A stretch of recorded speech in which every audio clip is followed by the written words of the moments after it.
You walk through the front door, and the air does not change. There is no pause, no turning of heads, no quiet exhale of relief that you are finally home. The television keeps its volume. The conversations keep their threads. The kitchen smells like something warm, and somehow that warmth does not include you. You set your keys down on the counter, and for a split second, you allow yourself to hope, maybe tonight. But the room just absorbs you the way a fog absorbs a stone. No ripple, no recognition, just the steady, indifferent continuation of a world that has learned, without malice, to function entirely without accounting for your presence. That is the loneliness no one names, not the loneliness of empty rooms, the loneliness of full ones. And your body knows it before your mind admits it. There is a particular tightening that happens just below the sternum, a low-grade compression that is not quite pain, but is certainly not peace. Your shoulders do not drop the way they should when you enter a safe space. Your jaw stays slightly set. Your nervous system, which has been running diagnostics on this environment for years, quietly delivers its familiar report. Not here, not tonight, not with these people. You learn to smile through the assessment. You learn to pour yourself a glass of water and ask about someone else's day and genuinely listen to the answer, because you are that kind of person. The kind that keeps showing up with your heart open even when the door has never once been opened for you in return. That is not weakness. That is something most people will never understand. The dinner table is its own kind of liturgy. There is the passing of dishes, the rehearsed jokes, the family shorthand that everyone performs, like actors who have done this run so many times. The lines are in the muscle. And you are there, seated, physically present, biologically connected to the people across from you. And you are also somewhere else entirely. You watch them the way you might watch a film you have seen before, knowing all the beats, unable to fully disappear into the story because some part of you remains outside it, pressing your face against the glass of a belonging that was never quite yours. You chew your food, you laugh at the right moments, you keep your real questions in your chest like folded letters you long ago stopped expecting anyone to ask to read. This is the invisible dinner. This is what it costs to keep the peace. That is why, in the trilogy, The 3 Keys to a Prosperous Life, the link is in the pinned comment, I explain exactly why this specific experience, the loneliness inside the home, the invisibility at the table that carries your name, is not random suffering. It is the precise environment required to birth a soul that cannot be broken by the withdrawal of external validation. Because if your sense of worth had been fed by that table, you would have stayed small enough to fit under it. The fact that it was withheld is the very reason you had to build something unwithholdable inside yourself. The deprivation was the curriculum. The silence was the teacher. And you passed a class that most people never even knew they were enrolled in. Go deeper now, below the dinner, below the practiced smiles, below the careful performance of belonging. There is the shower. You know the one. The water running a little too hot because the heat is doing something the tears cannot do publicly. The door locked. The sound covering what your throat has been holding since sometime around Tuesday. And in that steam, in that specific solitude, something inside you finally stops pretending. The cry that comes out in a bathroom at 2 in the morning is not a breakdown. It is a depressurization.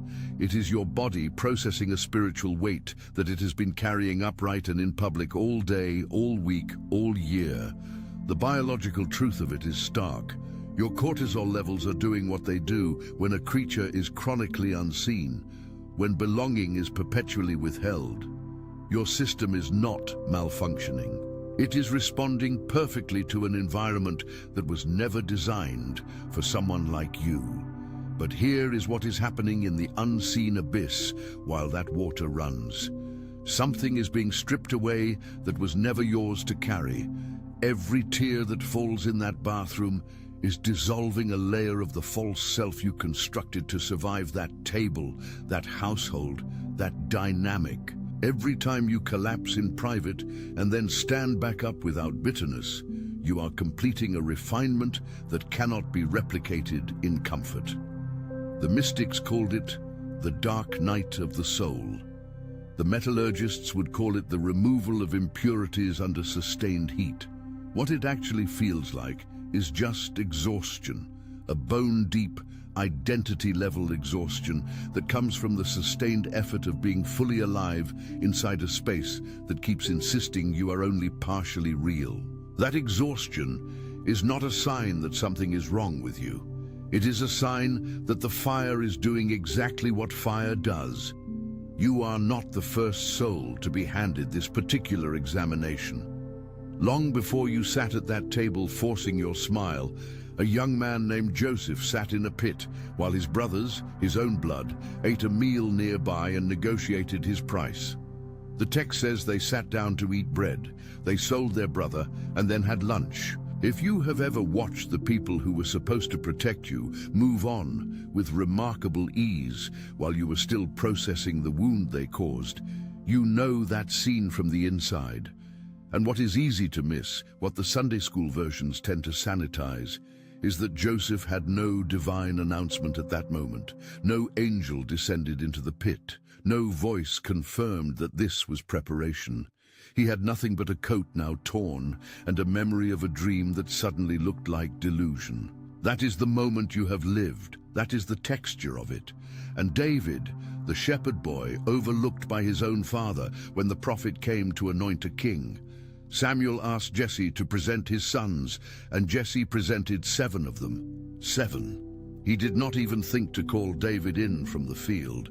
His own father's mental model of who mattered, who was worth considering for greatness, did not include him. The prophet had to stop the ceremony and ask, "Is this all of them?" And only then, almost as an afterthought, did David get called in. If you have ever been the afterthought in a room of people who share your last name, if you have ever been the one whose presence required an outside prompt for anyone to remember to include, you know the weight of that field.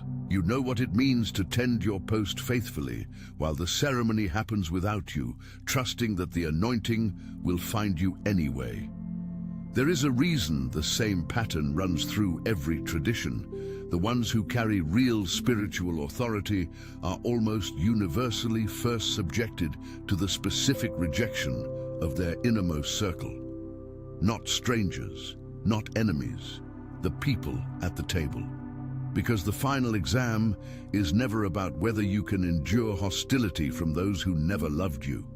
It is about whether you can maintain your integrity, your softness, your refusal to become cynical, when the source of the wound is the very people whose love you most needed. That is the examination that hardens the unworthy and purifies the chosen. The cruelty of it is not incidental, it is architectural. It is the specific pressure required to reveal what is actually inside you when everything comfortable has been removed. And what came out of you under that pressure? Not bitterness, not cruelty, not the collapsed, weaponized version of a person who has been hurt enough times to justify hurting back. What came out of you was something quieter and harder to explain. A refusal. A quiet, exhausted, unwitnessed refusal to become what was done to you. You held someone else's secret when you could have exposed it. You bit back the true answer when the true answer would have been devastating and accurate and deserved. You extended warmth to someone who had just finished being cold to you, not because you had processed it, not because you were spiritually composed, but simply because that is what lives in you at the floor level, beneath all strategy and performance. That is not behavior, that is nature. And that nature is the reason the universe is preparing to hand you something it cannot hand to someone still running on the fuel of approval.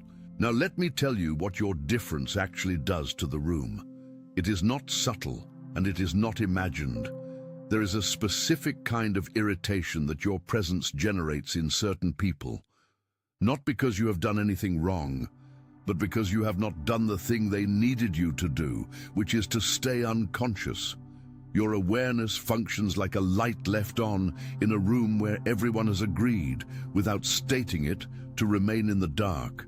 You did not agree to that. You could not. The light in you is not a choice you make every morning. It is structural. It is the way you are built, and it radiates whether you intend it to or not.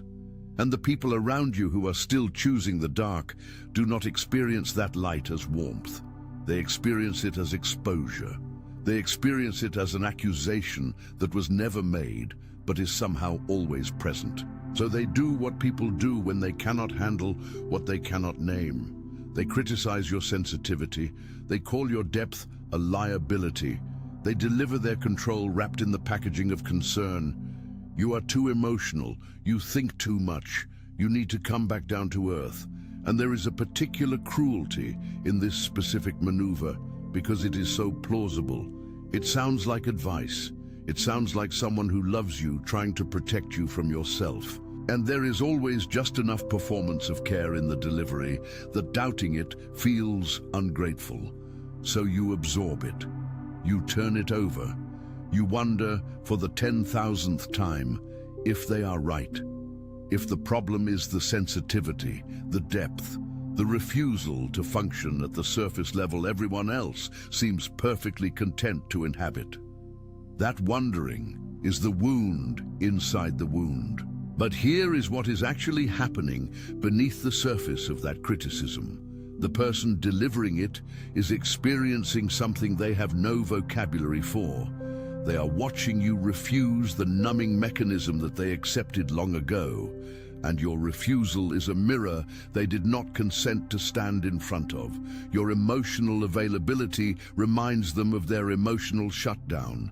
Your willingness to ask real questions highlights their commitment to never asking them. Your sensitivity, which they are calling a flaw, is actually a form of aliveness they quietly extinguished in themselves at some point, probably at a table not unlike the one you share.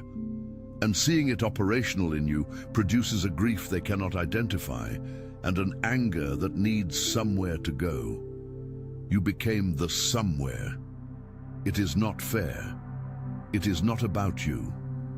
And understanding that changes nothing about the sting, but it changes everything about what the sting means. This is the hidden envy wearing the costume of wisdom. The relative who keeps telling you to be more practical is not worried about your practicality. The friend who calls your spiritual sensitivity naive is not protecting you from naivety.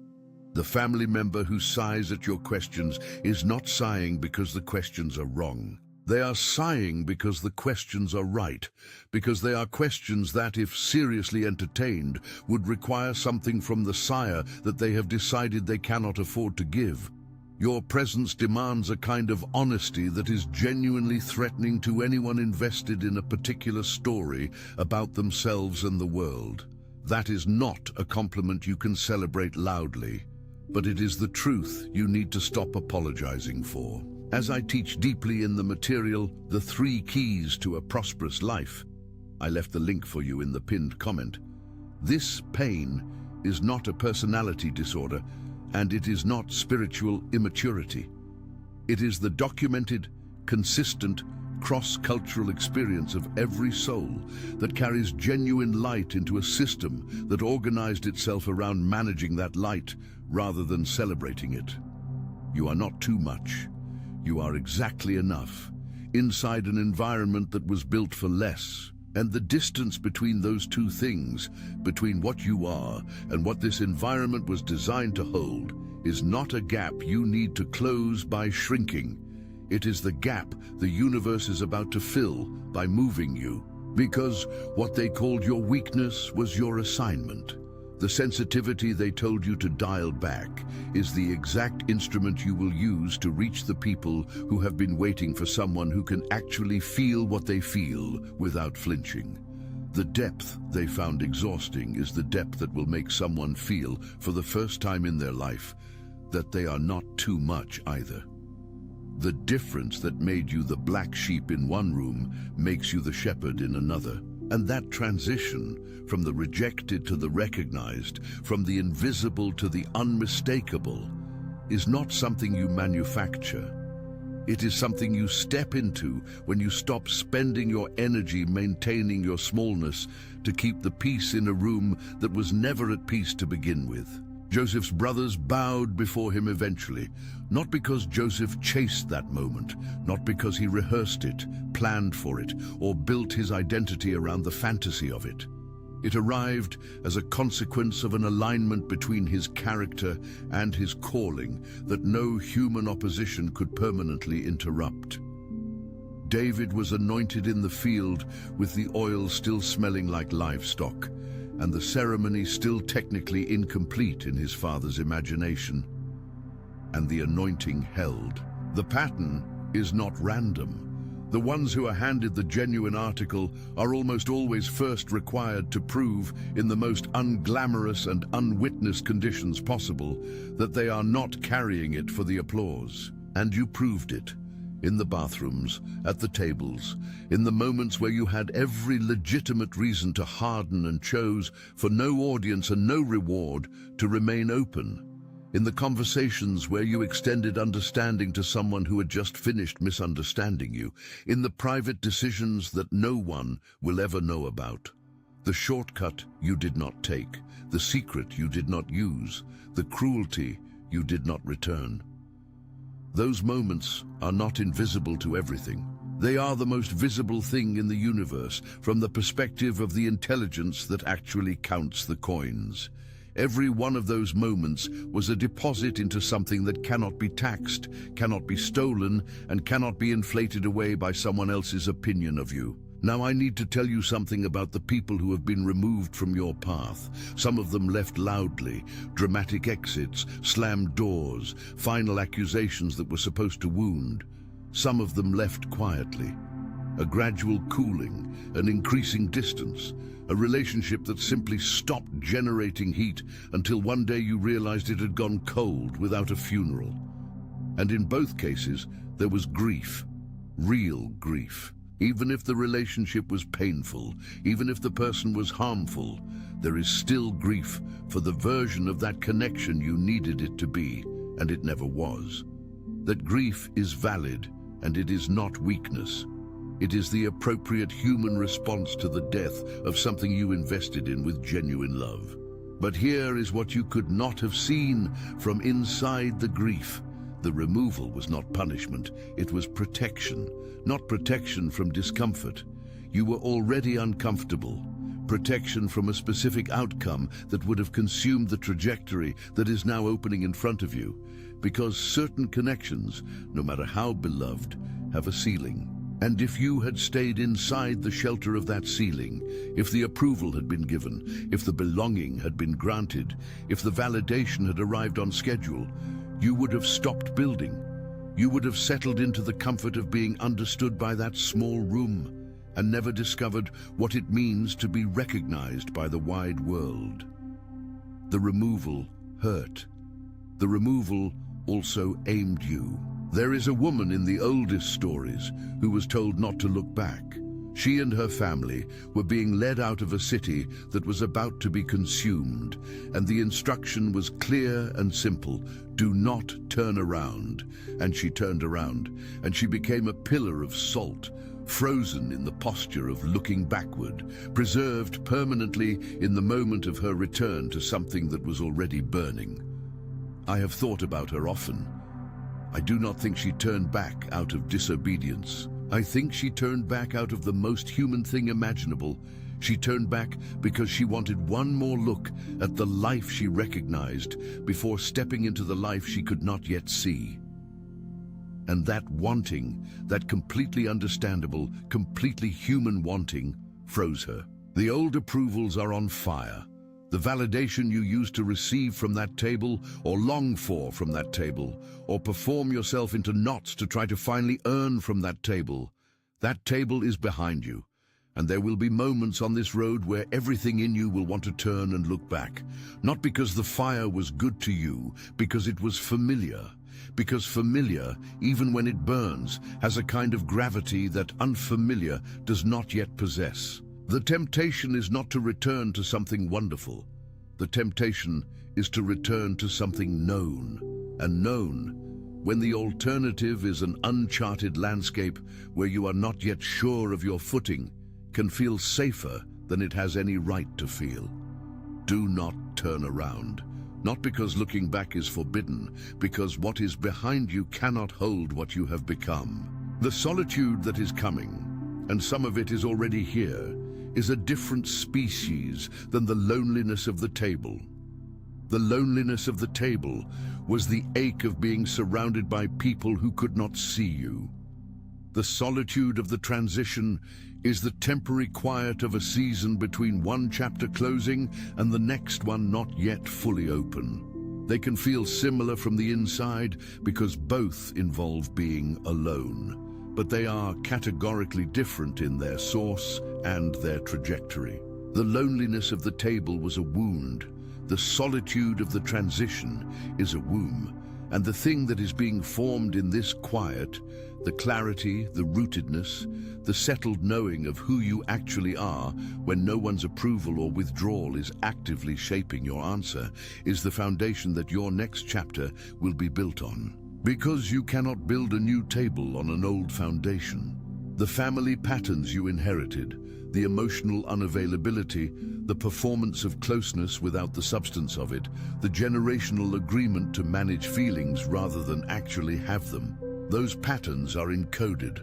They were handed to you without consent in the way all inherited things are handed down, and now they are yours to examine, to understand, to stop passing forward. This is not about blaming the people who handed them to you. Most of them received the patterns the same way you did, without choosing, without knowing, from people who also did not choose and also did not know. The chain is long, and none of the individual links decided to be forged. But you are the one who woke up while holding it. That makes you the one who gets to decide whether it continues. The purging of those chains is not a single dramatic moment. It is a series of smaller decisions spread across years. The decision to name a dynamic instead of performing around it. The decision to set a limit that your family lineage has never set before, and to hold it even when every inherited reflex is screaming at you that limits are betrayal. The decision to choose your own perception of reality over the family's collectively maintained fiction when those two things conflict. Each of those decisions vibrates at a frequency that carries backward through your lineage and forward through every soul that will ever be connected to you. You are not just doing this for yourself. You are doing this for everyone who comes after you, who deserves to inherit something different than what was handed to you. And now, the horizon, not as a metaphor, as a literal, concrete, already in motion reality. The people who are supposed to find you are moving toward you right now along trajectories being shaped by the same kind of fire you have walked through. They are coming out of their own tables, their own bathrooms, their own invisible dinners. They have their own scars in the shapes of the specific wounds that made them who they are. And when they find you, when your frequency meets their frequency, there will be a recognition so immediate and so complete that it will reorganize your entire understanding of what belonging was supposed to feel like. Not the belonging of shared blood, the belonging of shared truth, the belonging of people who have chosen the same quality of aliveness and have the same scars to prove it. You are not broken. You were being built. The isolation was not God's abandonment. It was God's architecture. Every moment of invisibility was building in you a visibility that does not require a room's permission to exist. Every swallowed tear was fueling a compassion that cannot be manufactured in comfort.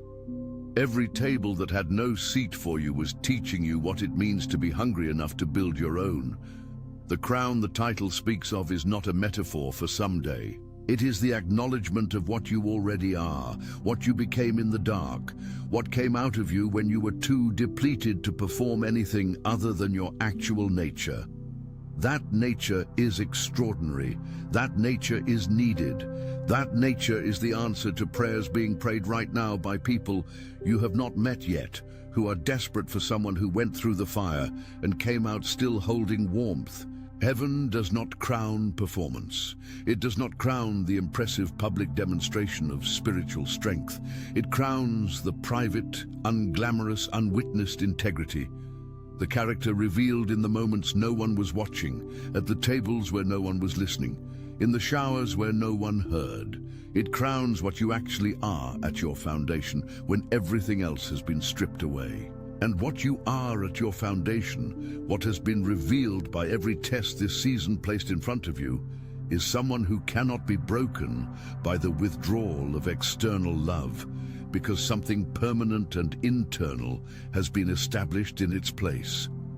That is the coronation, not something being added, something finally being seen.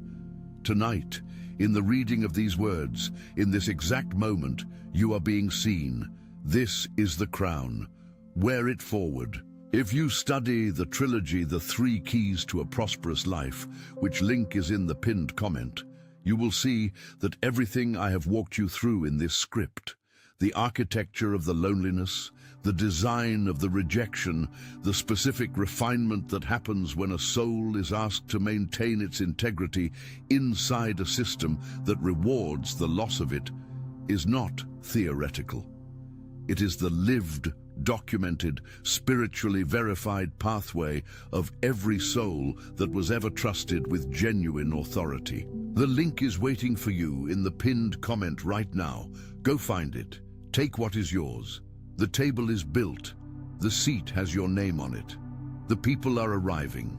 The season that was being prepared inside every moment of your invisible suffering is not coming. It is here. Step into it with both hands open and the full, unashamed, finally permitted knowledge of who you actually are. You have earned the right to be known. You have earned the right to be crowned. Tonight, heaven confirms what the fire already proved. You were chosen before the test began, and you passed it without ever knowing the examiner was watching. That is the rarest thing in any world, and it is entirely, irrevocably, permanently you. And I want to stay here with you for a moment longer, because what just happened in the reading of that script was not nothing. Something moved in you. I know it did. Not because I'm guessing, but because that specific kind of movement only happens when truth lands on a wound that has been waiting a long time for someone to name it accurately. The chest tightens. The eyes do something unexpected. The mind goes quiet for a beat, in a way it almost never does, in the middle of the ordinary noise of a day. That quiet is not emptiness. That quiet is recognition. Your soul just heard itself described out loud, possibly for the first time, and the reverberation of that is still traveling through you right now as you read these words. So let me use this space to tell you what I need you to do with what you just received, because insight without integration is just beautiful noise. And you have had enough beautiful noise in your life, enough moments of clarity that dissolved before they could become direction. Enough revelations that moved you in the moment and then evaporated under the pressure of the ordinary Tuesday waiting outside the door. This time has to be different, not because the words were more powerful, but because you are more ready. The season you are in right now is not the season for receiving more information. It is the season for making a decision about what you are going to do with the information you already carry. The first thing I need you to do is stop waiting for the table to change.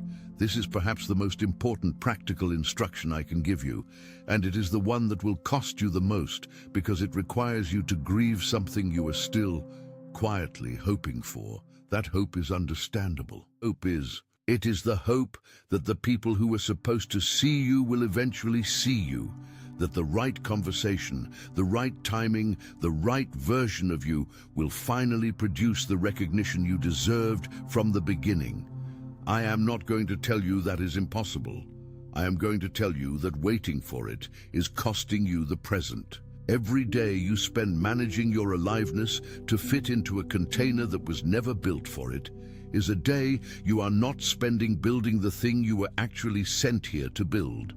The table behind you cannot be renovated into what you needed it to be. But the table in front of you has not been built yet, and you are the one who gets to design it. The second thing I need you to understand is the difference between forgiveness and return. These two things have been confused in most of the spiritual instruction you have received, and the confusion has caused genuine harm. Forgiveness is an internal process. It is the decision to stop allowing someone else's actions to continue generating poison inside your own body. It is not done for the other person. It is done for you, because you are the one who lives in your nervous system, and you are the one who pays the biological price of sustained resentment. Forgiveness is also not a single event. It is a daily, sometimes hourly practice of releasing the grip of a story that your mind keeps wanting to return to and re-prosecute. It is hard work, and it is worth doing, and it is entirely possible, even when the person who wounded you has never acknowledged the wound. But forgiveness does not require return. It does not require the resumption of access. It does not require you to place yourself back inside the dynamic that hurt you in order to prove that you have released the hurt.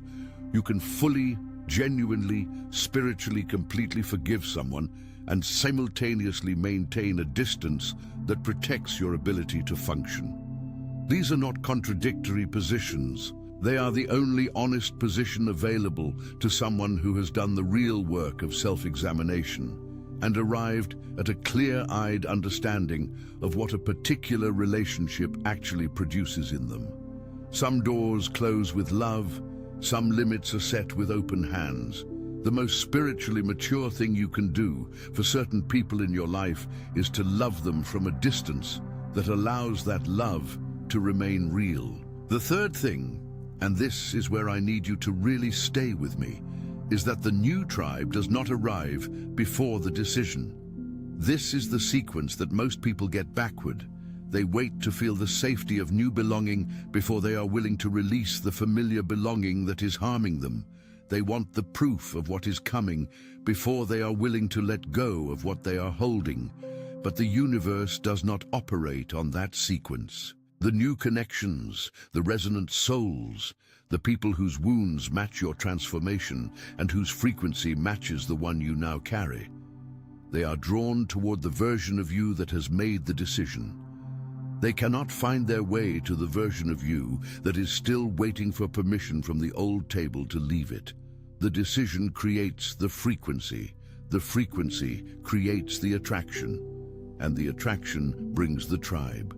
So the decision comes first, the decision to stop shrinking, the decision to stop softening the edges of your perception to make it more palatable to people who are not on a journey of growth. The decision to stop apologizing for the depth, the sensitivity, the questions, the spiritual appetite that has always been the most real thing about you. The decision to let the season that is ending actually end. To let the door close without wedging your foot in it one more time, without sending one more message hoping for a different response, without performing one more version of yourself in the hope that this veer